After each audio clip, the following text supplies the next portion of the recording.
She is without a doubt, one of the most gifted and versatile female voiceover artists in modern cartoon history.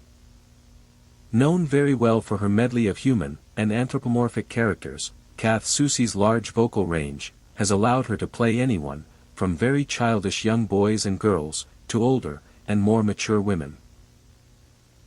Her body of work has far exceeded that of traditional media, on par with veteran voice talents and colleagues, like Frank Welker, Tress MacNeille, and Jim Cummings, and is easily recognized by multitudes of young people, who have grown up on, and enjoyed both Saturday morning, and 24-hour kids network programming. Despite all the fame and success she has achieved in a lifetime, with her professional career and resume spanning the last 4 decades, and a net worth estimated to be $11 million, she remains one of the largest enigmas in the world of entertainment, often viewed as extremely shy and reserved as an individual, whose personal life is kept confidential. While Soucie's image is often seen as pure and wholesome, with virtually no scandal or criminal record, aside from a citation she received for speeding in 2001, she is very seldom seen in public, for formal events and casual outings. To many of her most devoted fans, however, she has become an object of great fascination, particularly with those scrambling to know as much as they can about the woman behind many of their favorite cartoon characters of the 1980s, 90s, and beyond. While Google and a variety of sources list a completely different birth year for her, Catherine Ellen Soucie, sometimes going by Kathy, spelled with an I, and sometimes Kathy, spelled with a Y, but commonly referred to as Kath, was really born on November 18, 1953. Why some sources have listed her date of birth as February 20, 1967, has become one of the greatest unsolved mysteries in pop culture history, but some speculate that the much younger birthday is most likely used to guarantee her plenty of job security, a common practice for many entertainers in Hollywood, who wish to keep work and income flowing, and a need for privacy. Others have speculated that the younger birthday may be due to misinformation being spread around the internet, or confusion involving her and the date of birth of fellow Futurama cast member David Herman, whose birthday just so happens to be February 20, 1967.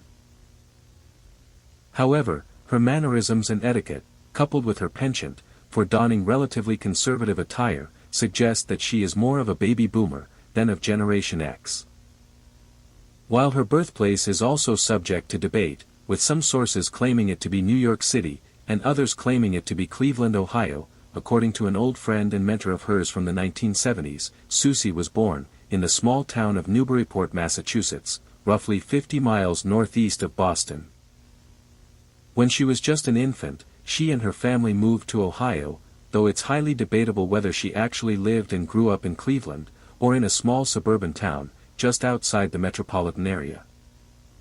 Not a lot is known about her childhood, but that her love and passion for acting developed when she was a young girl, performing in a variety of plays and amateur productions. During the 1950s, with television becoming a major phenomenon in multiple households, she greatly idolized Lucille Ball and the wildly popular sitcom, I Love Lucy. Fast-forwarding to her teen years, Soucie attended Valley Forge High School in Parma Heights, in the late 60s and early 70s, where she was active in drama club, choir, and glee club. Though Valley Forge High only had 10th through 12th grades at the time, just by viewing old yearbooks, it is unknown what other schools she previously attended. According to that same friend and mentor of hers, she had 2 older siblings, John and Lynn, both of whom attended that same high school, with John graduating in 1967, and Lynn graduating in 1968. Like his younger sister Kath, John had performed in the school choir during his tenure. Among Valley Forge's most notable alumni was the late Benjamin Orr, of the rock band The Cars, then going by the last name Orzechowski, who attended in the early to mid-60s, and had even performed in a local band, many years prior to his enormous success, in the 1970s and 80s. Following Kath Soucie's graduation from high school, in 1971, she attended an unknown college to study cooking, where she had originally planned to become a chef, and use it as a fallback career, in case her childhood dreams of acting were out of reach, or she would not be able to make a name for herself in show business. However, in the early to mid-70s, she decided to take a risk, by moving to New York City, and enrolling in the American Academy of Dramatic Arts, studying under the late Fijian actor, Manu Tupou. To financially support herself, she worked odd jobs, one of which involved jewelry sales. However, she would resign from that particular job, soon after finding out from one of the city's denizens, that she was in possession of stolen merchandise, which she had obtained from her boss. Following her graduation in 1976, she had a brief tenure on Broadway, only to drop out, due to her limited vocal projection for the stage, and the technology used to enhance the volume of actors' voices, being non-existent at the time. In 1979, Soucie played a pregnant woman giving birth to a baby girl, in the TV movie, The Incredible Journey of Dr. Meg Laurel, starring Lindsay Wagner, best known as Jamie Summers in the 1970s hit TV show, The Bionic Woman, and Academy Award-winning actress, Jane Wyman. The movie would become a major talking point for many people debating her real age, and date of birth, especially regarding the nature of her character, and the fact that it is her only widely known on-camera appearance to date. Later that year, she had a bit part in a TV drama called The Runaways. However, it is unknown what age or type of character she played, with full episodes and clips of the show itself, including the episode with her in it, being an extreme rarity for both digital and analog recordings, and difficult to find on the internet. While information is scant, it is speculated that Soucie did sporadic commercial work, for radio and television, in the early 1980s. She was also rumored to have done an ad for Jack in the Box in 1985, though it remains a point of contention, with the woman in the commercial having brown hair, and a squeaky Didi Conn-like voice, and Soucie having blonde hair, and a huskier and more sensual voice. During this time, she would often go out on auditions, obtaining whatever roles she could, in various projects. In 1985, she tried out for the part of a young daughter, in an undisclosed soap opera, but got rejected, allegedly due to conflicts between her age, and the age of the character. Adding to the frustration, was her boredom with the limitations of on-camera acting, and her talent being severely restricted. At the suggestion of one of her college professors from the 70s, Soucie decided to get into cartoon voice work full-time. Her first role was in the long-forgotten, Rambo, The Force of Freedom, which many critics at the time dismissed as a cheap knockoff, of the 1980s G.I. Joe cartoon, playing minor characters.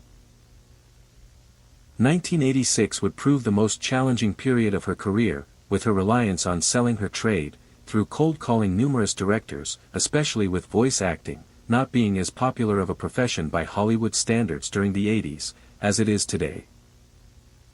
It was also not helped by the fact that many cartoons of the decade, were largely seen as an art form intended for children, and vehicles for toy sales, with a good number of studios drastically cutting their costs, by outsourcing animation, to companies overseas. Not all hope would be lost though, as Soucie got an agent with AVO talent in Los Angeles to represent her, as she was able to obtain roles in cartoons, like My Little Pony, Pound Puppies, Jem and the Holograms, Denver the Last Dinosaur, and the Smurfs. 1988 would be a momentous year, when Soucie was cast as Janine Melnitz, in the popular Saturday morning cartoon, The Real Ghostbusters, replacing its original actress Laura Summer, and giving the character a softer, and more feminine makeover. The late Lorenzo Music, who originally played Peter Venkman in the series, was replaced by Full House star Dave Coulier, with Music having massive success as the title character, in the Garfield franchise, including the Saturday morning classic, Garfield and Friends. The following year, Soucie snagged an important role, when she was cast as the main character, Kitty Pryde, for a TV special that served as the pilot episode, of what would later become, the X-Men animated series. The 90s would be the biggest, and most successful decade of her career, when the animation industry had grown in popularity, far exceeding its usual demographic of young children and preteens.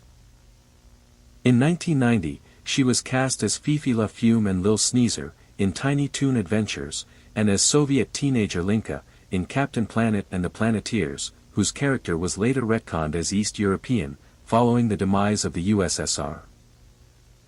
In 1991, creator-driven cartoons made a huge comeback, when Nickelodeon released Rugrats, one of its 3 original network cartoons, commonly referred to as Nicktoons, where Soucie played twin babies, Phil and Lil DeVille, as well as their mother Betty, arguably making her the most talented of the original cast, often alternating between kid and adult characters and scenarios. That same year, she would be cast in feature films, first as Tilly the Talking Train Engine, in the home video release of The Little Engine That Could, and as one of the Bimbettes, in the Academy Award-winning Disney flick, Beauty and the Beast, alongside one of her colleagues, the late Mary Kay Bergman. 6 years later, Soucie would return to the franchise as the Enchantress, in the direct-to-video sequel, The Enchanted Christmas. By 1993, at ages 39 and 40, Soucie's career was in overdrive, as she was in major demand as an actress. 2 of her most popular roles that year were Princess Sally Acorn and her talking handheld computer Nicole, in the Saturday morning Sonic the Hedgehog cartoon, known to fans as Sonic Sat AM. Not only was she providing voices for animated series on multiple networks at that time, she ventured into other forms of media, playing school teacher Penelope Prim, in the computer game, Freddy Farkas, Frontier Pharmacist, and cutesy talking bear TV Teddy, often considered the 90s version of Teddy Ruxpin. In the early to mid-90s, Soucie would provide voices for adult cartoons, like The Critic, starring John Lovitz, and Duckman, starring Jason Alexander. In 1994, she played the unseen little sister Elizabeth, in Superhuman Samurai Cyber Squad, a Western adaptation of the Japanese series Gridman, and DiC Entertainment's answer to Mighty Morphin Power Rangers, starring Matthew Lawrence, as older brother and protagonist, Sam Collins/Servo, and legendary actor, and Soucie colleague, Tim Curry, as the villainous Kilocon. Lawrence and Soucie would reunite in 1997, to provide voices for the English dub of the Hayao Miyazaki film, Kiki's Delivery Service. Soucie had her most iconic role to date, when she was cast as the sporty and voluptuous Lola Bunny, in the Michael Jordan and Bugs Bunny family comedy, Space Jam, a role originally intended for Madonna. Ironically enough, Soucie had voiced the pop diva, in a 1995 episode of The Critic.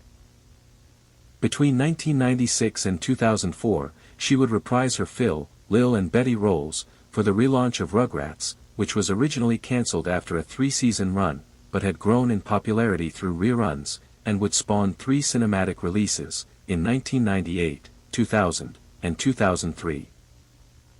On June 28, 2001, Soucie and many of her castmates would be immortalized, with the unveiling of the Rugrats star on the Hollywood Walk of Fame. In July of that year, the TV special, All Growed Up, premiered on Nickelodeon, which would be followed up by the sequel series, All Grown Up, a year and a half later, with the main characters, as teenagers and preteens. Soucie would also continue to do voices for shows on Nickelodeon, Cartoon Network, and Disney Channel, as well as primetime adult series, like Futurama, the Clerks animated series, and the short-lived, but cult classic, God, the Devil and Bob. Her movie career with Disney was also in major demand, playing the soft-spoken Kanga, in various Winnie the Pooh films, Chet the Reindeer, in the 2002 sequel to The Santa Claus, starring Tim Allen, and an adult Wendy Darling, in Return to Neverland, released earlier that year. The role of Wendy was originally intended for Catherine Beaumont, from the 1953 Peter Pan film, but after initially recording her lines, producers deemed Beaumont's voice too old, and opted to bring in Soucie as a replacement. Disney would have no choice but to hire an entirely different cast, as the original actors for the returning characters had either outgrown their roles, or had long since passed away.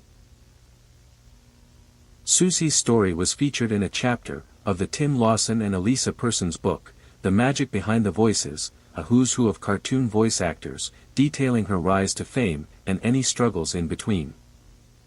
7 years later, she was featured in a section of the Thomas S. Hishak book Disney Voice Actors, giving an entirely different narrative, by listing her birth year as 1967, completely omitting her early life and on-camera career, in the 1970s and 80s. Curiously, the book claims that she began her voice acting career in 1981 with the Smurfs, hypothetically making her 14 years old, despite the fact that she did not get into cartoon voiceover work until 1986, when she was well into her 30s, and had not done voices for the Smurfs, until much later in the series. In 2004, she would provide the voice of Sally the Rag Doll, in the Nightmare Before Christmas video game, Boogie's Revenge, as well as the Kingdom Hearts franchise, with the character originally played by Catherine O'Hara, in the 1993 film. Also, ironically enough, Soucie voiced Kevin McAllister's mother Kate, another previous O'Hara role, in the Home Alone parody, on an episode of The Critic, 10 years prior. Aside from a small role as an 8-year-old Nick Wilde, in the 2016 Disney CGI flick Zootopia, the 2000s and 2010s would be business as usual for her, as she continued to play various characters in cartoons, and was among many actors featured in the 2013 documentary, I Know That Voice. Following the 2020 COVID pandemic and lockdowns, Soucie reprised the roles of Phil and Lil DeVille, in the Rugrats reboot, which premiered on Paramount Plus on May 27, 2021. However, the role of Betty was given to Natalie Morales, allegedly due to Soucie's inability to voice her as well as she could in the 90s, but also due to the fact that younger actors were needed, to fill in for the adults in the show, after some of the originals were retired, or no longer alive. The Betty character would also be retconned as a lesbian, for LGBTQ representation, and would have no mention of her husband Howard from the original series. In 2024, the reboot was abruptly removed from the streaming platform, and put on indefinite hold, following disputes between the show's creator, Klasky Csupo, and its distributor, Paramount. In early 2021, publicity for the upcoming Space Jam, A New Legacy, made for one of the biggest stories on the internet. Set for a midsummer release that year, much controversy surrounded the long-anticipated sequel to the 90s blockbuster, with talks and photos of the Lola character, having downgraded physical features, and donning more masculine attire. This sparked enormous backlash among many internet users, very heavily criticizing the defeminization of the character, as a cheap and phony stunt, to pander, to far-left, feminist, and politically correct ideologies. Adding insult to injury, following the release of its trailer in April, it was announced that Spider-Man actress, and former Disney Channel star Zendaya Coleman, would voice Lola Bunny in the movie. What actually transpired behind the scenes, has yet to be public knowledge. However, some sources indicate that Soucie was initially set to reprise the character, and had recorded all her lines, but was replaced at the last minute. However, unlike Return to Neverland, Zendaya, whose name holds great star power, as an A-list actress in Hollywood, was used primarily, as a means to enhance the film's marketing. While the method of stunt casting is nothing new in movies or television, many fans likened this particular controversy to the recasting of the Judy character, in the 1990 Jetsons movie, when the late Janet Waldo was replaced by 80s pop singer Tiffany, in the late stages of production.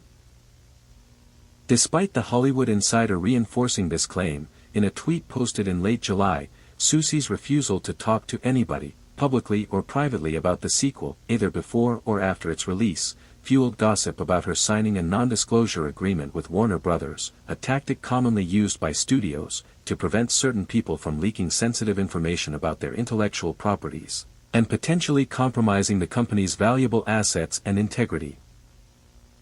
However, according to many internet sources and communities, problems have plagued the production of the project, going as far back as 1998, during its initial stages of development, long before LeBron James was even a professional basketball player, an NBA star.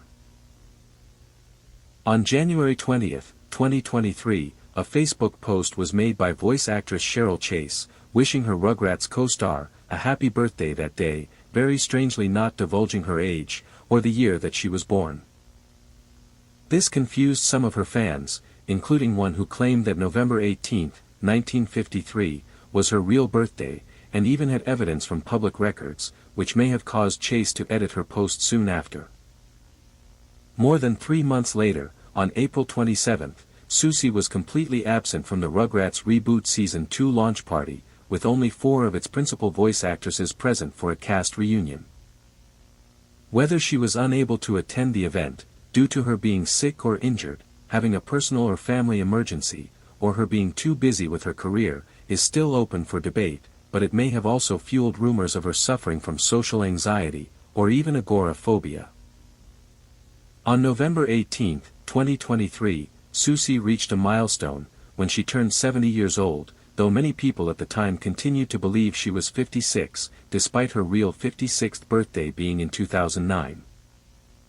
Those same people also still believe to this day that she was born in 1967, based solely on Google searches of her, despite the multi-billion-dollar search engine not being a real source of information. Around that same time, Soucie became the subject of great obsession with one fan, with the publication of his article, 2/2067 or 11/1853, on sites like RetroDays and Reddit, detailing the controversies about her real age and date of birth, and most of the public's perception of her. The author also claimed to have liked her professionally, since he was about 7 or 8 years old in the early 90s, but had mysteriously sparked what he called a much deeper and more renewed interest in her, in late 2020, months prior to the releases of the Rugrats reboot and Space Jam sequel. The essay also included a rumor that he once read on social media of her being spotted at a coffee shop in his area, sometime in 1994, when he was either 10 or 11 years old, wishing he could have met her in person back then, to get an autograph and photo with her, if he were to have a camera on hand. Despite various photos used to corroborate certain claims, in support of the 11/1853 birth date, some internet users lambasted the article as nothing more than petty gossip and misinformation. Following the release of a documentary of the same name on YouTube, voice actor Bob Bergen, who has worked with Soucie on various Looney Tunes projects, as well as the Santa Claus sequels, ridiculed it by claiming the video to be the worst that is social media/cancel culture, comparing it to an e-version of Roman gladiators, taking joy in someone's pain, after he received a link on Twitter to view the video. He also stated that the focus of Soucie's age and roots are completely irrelevant to her tremendous talent and success, a point addressed at the video's conclusion, and ironically overlooked by some viewers. However, regardless of its original intentions, the release of the documentary may have had some deeply profound and prophetic effects on the public's perception of celebrity age. On August 10, 2024, voice actress Rachel Lillis, who played Pokemon characters Misty, Jessie, and Jigglypuff, in the English dub of the anime, passed away after a long battle with breast cancer. In the preliminary reports of the story, the mainstream press had given conflicting details on her date of birth, specifically the year in which she was born. While they all came to the consensus of July 8 being her birthday, some sources claimed that she died at the age of 46, while others claimed that she died at the age of 55. Soon after, it was verified by the New York Times through one of her sisters, that Lillis was in fact 55 years old at the time of her death, and that 1969 was her real birth year. While the concept of age fabrication is as old as Hollywood itself, and is still used to this day by certain entertainers, to help boost their careers, it is unclear whether Lillis had ever lied about her age either at her own volition, or at the behest of an agent or manager, or if her age was always an understatement, or misconception. The Rachel Lillis death story, coupled with the 2/2067 or 11/1853 article and documentary, may have also fueled the fire of certain people's suspicions of various other cartoon voice actors in the industry, with controversial ages. In September 2024, old yearbook photos of actress Julie Brown were leaked online, showing her as a senior at Van Nuys High School in the 1971 to 1972 school year. Prior to their discovery, many sources were split on her age, with some claiming that she was born in 1954, and others claiming that she was born in 1958, but all coming to the concurrence that August 31st was the day she was born. Like Soucie, Brown's yearbooks are more consistent with the older birth year theory, which would have made her 17, at the time of her graduation in 1972, and hence turning 70, on August 31, 2024.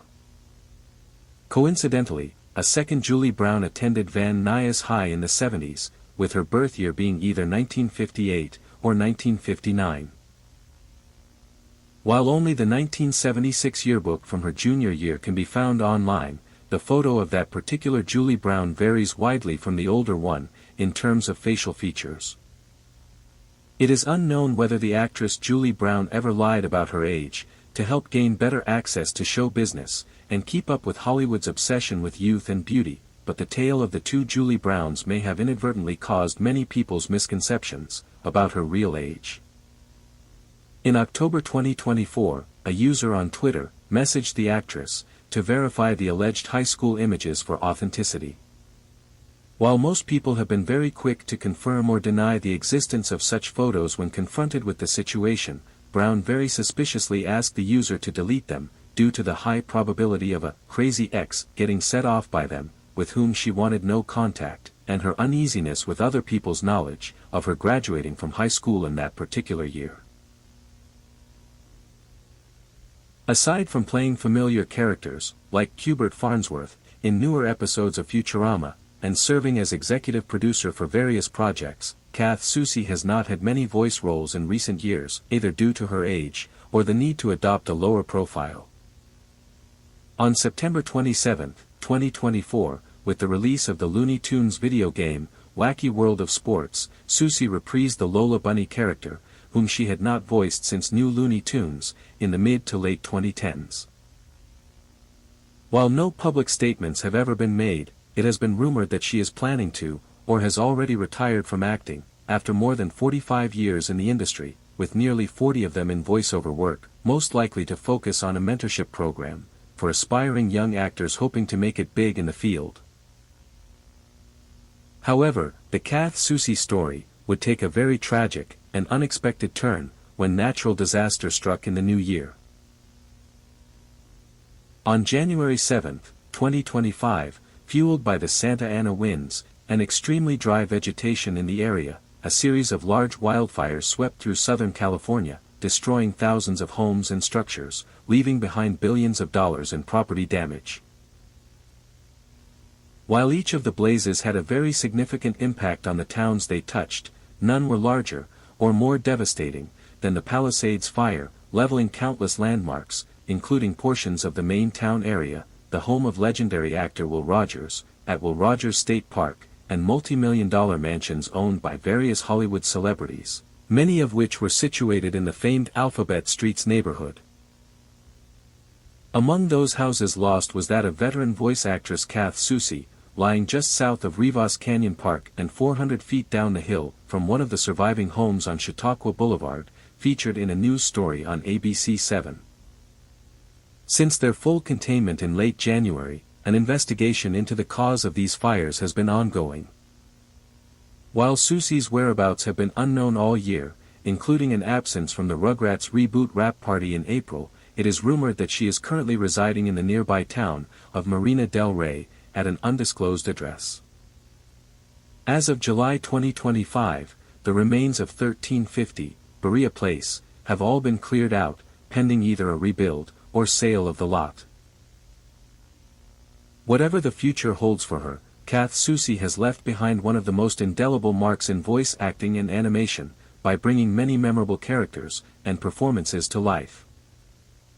Even when her time is inevitably up, she will continue to delight audiences, both young and old, as her largest and most fervent of supporters, continue to preserve and protect her legacy, for many years to come.